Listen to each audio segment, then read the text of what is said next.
After the pasta beating from last time, you may be surprised to hear I'm making more fresh pasta. I'm just not gonna give up without a fight. There we go. Hello, I didn't see you there. We are following along to the essentials of classic Italian cooking from Marcella Hazan. Be good to me, Buck. Now, I learned a lot in the last video on how to make pasta. Thanks in large to all of you, leaving all those helpful comments. And you gave me enough tips to give me enough confidence to think that I can now make ravioli from scratch. So that is good and bad news for all of us, isn't it? When I was a kid growing up, I was so hungry after school that I would race home, and I was in such a mad panic to eat that I would grab something from the pantry. It was typically a can of Chef Boyardee ravioli, crack it open, and because I was so hungry, I'd eat it cold out of the can sometimes. Sometimes I'd nuke it too. It was great, either cold or hot. Those are my roots. Suburbs of Canada. Yeah, I was just a kid, everyone. It's all cool. I don't eat it anymore. Also, I have this fluted ravioli cutter right here that I've had for a little bit. I've never used it, so I'd very much like to try this out as well. So for those two reasons, it's ravioli today. Cappellecci ravioli filled with sweet potatoes. Cappellacci. Cappellecci. When you say cappellecci in Italy, it is understood you are talking about a square pasta dumpling with a furtively sweet pumpkin-based filling, a specialty of the northeastern section of Emilia-Romagna. Now she's going into detail here about how in North Italy you can use a pumpkin variety that isn't as common over here in North America, so she had to find a comparable flavor and texture to that, and she did so with the sweet potato. And I got the dark skin, and it's like a red, orangish on the inside rather than the pale yellow skinned ones. And it's funny because she says here that they're sometimes mistakenly called a yam in North America. And these totally were. So they're gonna go on a baking tray, ovens preset to 450 F till they're tender, middle rack. So while we wait for the potatoes, I'm gonna move on to the pasta. I'm gonna try it a little bit differently today, thanks in large to all of you who were telling me to, instead of using cups to measure flour, use a scale instead. For every egg, use 100 grams of flour. So for 3 eggs, that would be 300 grams of flour. And yes, I'm using 00 flour. Last time I was a bit stingy on the flour on my first try, so not anymore. Flour's my best friend. Pour it onto my surface, kind of make it into a mound, and then we kind of shape it into a well. But I'm gonna make a bigger well than I did last time. Break the eggs into the hollow. Take a fork, mix together the eggs, like I'm stirring an omelet. It's gonna take around a minute. And then I'm gonna draw some of the flour into the eggs. When things are going right, it's fun. So we're drawing the mound closer together while continually drawing flour over top of the eggs and combining it. The walls of this flour well have been completely fortified, solid, and there has been no leakage with the eggs. This is a personal best for me. Usually at this point, I've had a little leakage. Oh, leakage. All right. It's all good, it's all good. You got to where you needed to get to. Before we go further into this, I want to talk quickly about sponsors in my videos, because they do pop up from time to time.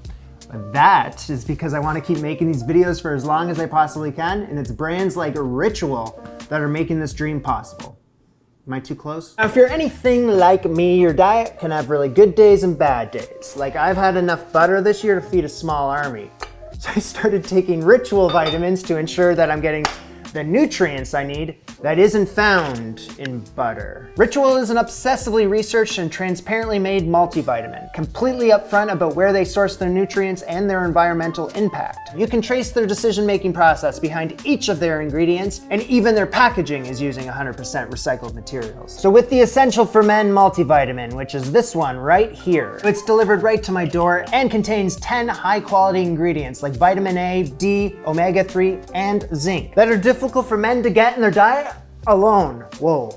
Step aside, butter. Fill in the gaps in your diet with Essential for Men multivitamin. Ritual are offering 30% off your first month, so scan my QR code on the screen or visit ritual.com/antichef30 to start. Thank you, Ritual, and back to the video. With the heel of my palm, I'm just pushing the dough forward, fold it in half turn. Do it again. Everyone's been encouraging me to use more flour. I gotta make sure that I'm rotating the dough in the same direction. So if I choose clockwise, I better stick to it. After 8 minutes, I have a dough ball that is, as she says, smooth as a baby's skin. Still don't have that baby, but I consider that smooth. Many have told me that I should wrap it up in plastic wrap and keep it in the fridge for around half an hour before I want to use it. That's exactly what we'll do over in the fridge. I had these potatoes in the oven for a total of an hour. 20 minutes at 450, 40 minutes at 400. And now I can pierce them easily with a fork. They are super tender. I split these potatoes in half lengthwise. Whoa, look at the color in these. I'm gonna get these back into my turned off oven. Just let them hang out in there for 10 minutes. They gotta dry out. The food mill. Welcome back, Millhouse. I don't wanna use your typical bowl for Millhouse today because when I'm using a bowl that's a bit rounded, domed on the bottom, it moves all over the place. So I think something a little more sturdy would be great. This is too big. A little more sturdy. I'm gonna pass this through the food mill. I'm gonna puree it, and the skin's on there, but that's not a big deal because it's not gonna go through the grate, the holes.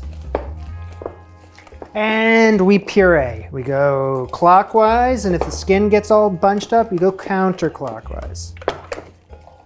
See, that's some of the potato root. That's not all flesh, that's some of the root in there. Just remove it when I see it and continue on our way. But I should have cut those off the potatoes before I added them in here. Now we know. 1.75 pounds is 793.79 grams. Now here's the dealio. I'm coming up short with the potato puree. So just for the filling and just for today, I'm gonna half the filling recipe. That way I can match exactly what Marcella had in mind with the rest of the ingredients. And the rest of the puree, I'll save for yours truly down the road. That's all the puree I will need for today. I'm gonna need a bigger bowl than that. Thank you. 1.5 tablespoons of finely chopped parsley. So I'm using 1.5 tablespoons of prosciutto chopped. 3/4 cup of freshly grated Parmesan cheese. Now because of the prosciutto being so salty, and I just tasted some, it's incredibly salty. So when she says to add salt, use the brain. Okay, so 1 egg yolk. Whoa, whoa, whoa, I'm halving the recipe. I half this egg yolk the only way I know how. By halving it. That did nothing. Okay, you know what? I don't know what you were thinking there. You need some of these. Italian little cookie, amaretti. Crisp and almost air-light texture with hints of apricot flavor.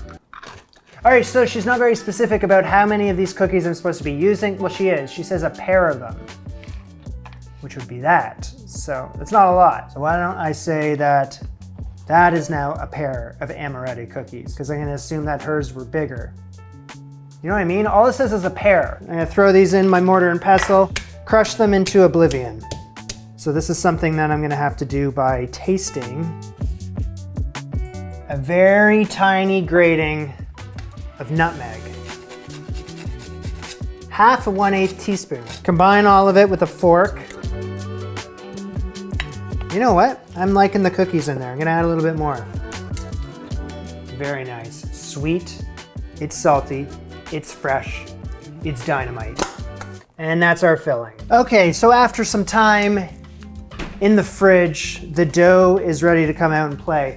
Let me just go, behold, Chromio Alfredo.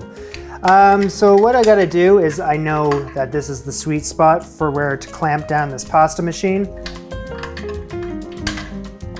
Well, this thing was waiting, it's half an hour in the fridge. Let's say 45 minutes, maybe an hour, not gonna lie. It's kind of rehydrated a little bit. I'm gonna use plenty of flour both on the machine and on this board. Now we have no problems. If I'm using 2 eggs, then I gotta slice the dough ball up into 6 equal parts, but I'm using 3 eggs, which would be 8.5 equal parts. I'm gonna keep all of these in a bowl upside down. So I got a kitchen towel here, I'm just gonna keep that off to the side. so that the pasta dough can go right there. You know what? Keep it over here, where I did last time. I guess I'm finding that Marcella's recipes are great, but she's assuming I know more than I know about ravioli, and I know a lot. I mean, I told you about the Chef Boyardee, but things are different now. I'm just gonna flatten this with my palm, and I'm gonna follow the book. I'm gonna follow a couple of the photos I've seen online, and I'm gonna follow my heart. Once through the widest setting, once through again, and then once through again. Now I'm gonna fold it into third, feed it by its narrow end here. All right, I'm gonna change the notch to a 1. Please, please, please.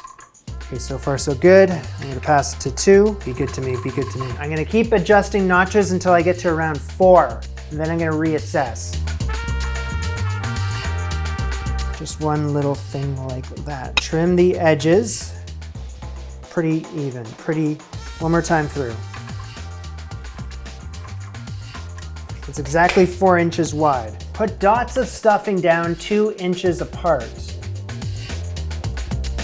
That's 1 inch right there.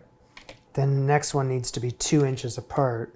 I think this makes sense to me. So first little bit goes there. Okay, you know my thoughts on how much I love this measuring tape, but I think a ruler is necessary today. 1, 2. That's my trial run. 1 inch from the edge, and each one is around 2 inches apart. So what I'm gonna do here is now bring the edge over here, over top, so that it meets up with the other edge there. Okay, wow, holy shit, man, I think you just made ravioli. My ravioli cutter, the fluted pastry wheel to trim the joined edges. Okay, you gotta do a better job kind of sealing it all in. The filling needs to be center in there and no air pockets. Love it. Chef Boyardee better be taking notes. But let's not get too cocky because I don't know how it's gonna hold up once I start cooking it.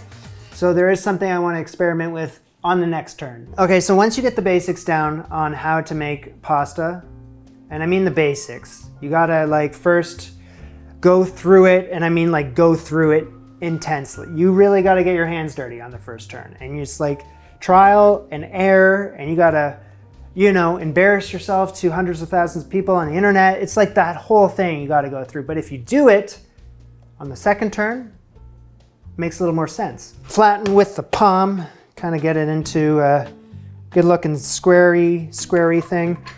Feed it through once, feed it through twice, and we feed it through thrice. Make it a third of its size, and then by the narrow end, feed it through.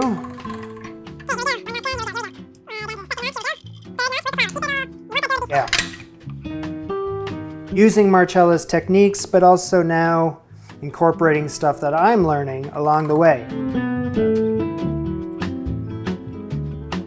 1 inch edges and 2 inches apart from each other filling dot. So what I'm gonna do here is just kind of very lightly dampen, kind of with a little bit of water around the edge. So let's fold that over. Yeah, firmly press down so that you isolate the filling in there and there's no air pockets. No air pockets.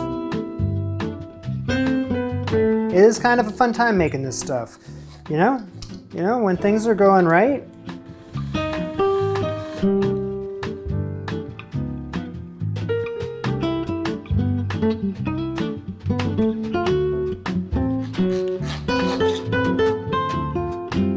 I didn't know I was capable of such things.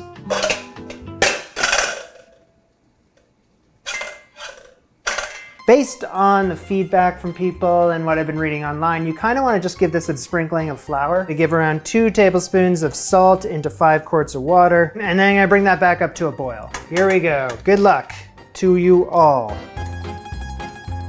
So I'm gonna be checking the ravioli around the 3-minute mark. I want it al dente, firm to the bite. I gotta make a sauce. It's a quick sauce. It's a butter and Parmesan cheese sauce. So I'm gonna need around ½ a cup of grated Parmesan cheese, as well as 2 tablespoons of butter. These suckers are floating. I'm pretty sure they're ready. Out they go. Ravioli goes into the bowl. 4 tablespoons of Parmesan cheese. Toss it rapidly as it will begin to melt and cling. This is gonna be a tablespoon of butter. I need half of it now, okay. You know what, I'm just gonna ballpark it. That seems to be what this recipe's all about anyway. So how about, you know, like another, add the rest of the butter. Marcella loves butter just as much as Julia does, eh? And then she recommends, of course, a little more Parmesan cheese right on top. And then this is just my thinking here, but how about a little chopped parsley, huh? I think that should do it. Order up!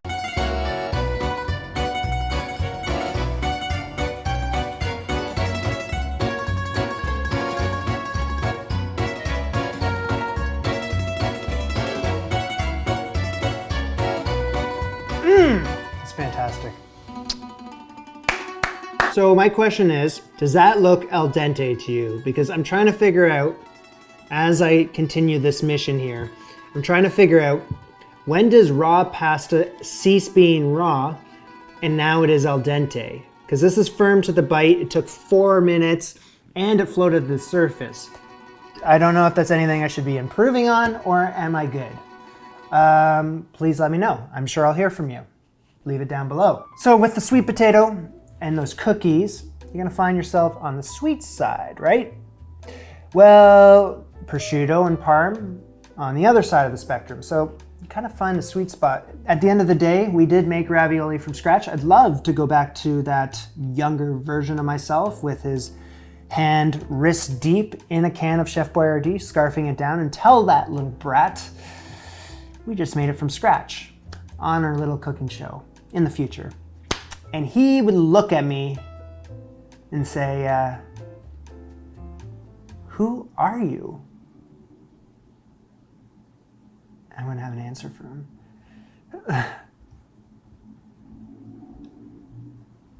This was Jamie and Marcella. Buon appetito.